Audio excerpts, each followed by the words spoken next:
Hi friends, இன்றைக்கி நம்ம என்ன பார்க்க போகிறோம்னா முட்டை குழம்பு. அதுக்கு வந்து தேவையான அளவு முட்டையை எடுத்து வேக வச்சுக்கலாம். இப்போ நான் வேக போட்டுட்டேன். இப்போ வந்து ஒரு மிக்ஸி ஜாரில் எடுத்து அதில் தேங்காய், கொஞ்சம் சோம்பு, ஒரு தக்காளியை போட்டு அரைச்சி எடுத்துக்கலாம். இப்போ ஒரு கடாய் வச்சு அதில் எண்ணெயை விட்டு கடந்தம்பருப்பு போட்டுக்கலாம். எண்ணெய் காஞ்சாச்சு, கடந்தம்பருப்பு போட்டாச்சு. இப்போ சீரகம் போட்டுட்டேன். இப்போ கருவேப்பிலை கொஞ்சம் போட்டுக்கலாம். இப்போ வெட்டி வச்ச வெங்காயத்தை போட்டு நல்லா வதக்கிக்கலாம்.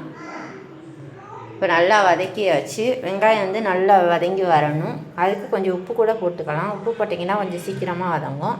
கொஞ்சம் மஞ்சப்பொடி போட்டுக்கலாம். இப்போ நல்லா வதங்கி வருது பாருங்கள். இப்போ வந்து கொஞ்சம் மசால் நாங்கள் வந்து வீட்டிலே அரைச்சி வச்சுருக்கோம். அந்த மசால் பொடி போட்டுக்கிறேன். போட்டு அதையும் வதக்கியாச்சு. இப்போ நம்ம அரைச்சி வச்சுருக்கோம் இல்லையா, அந்த இதையும் போட்டுக்கலாம். அரைச்சி வச்சதை ஊற்றி கொஞ்சம் அந்த மிக்ஸி ஜாரை கழுவி தண்ணியை விட்டுக்கலாம்.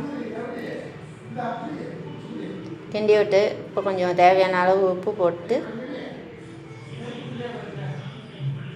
நல்லா கொதித்து வந்துடுச்சு. இப்போ வந்து நம்ம அவிச்சு வச்சுருக்கோம் இல்லையா முட்டை, அதை வந்து உரித்து அது கூட போட்டு சேர்த்துக்கலாம்.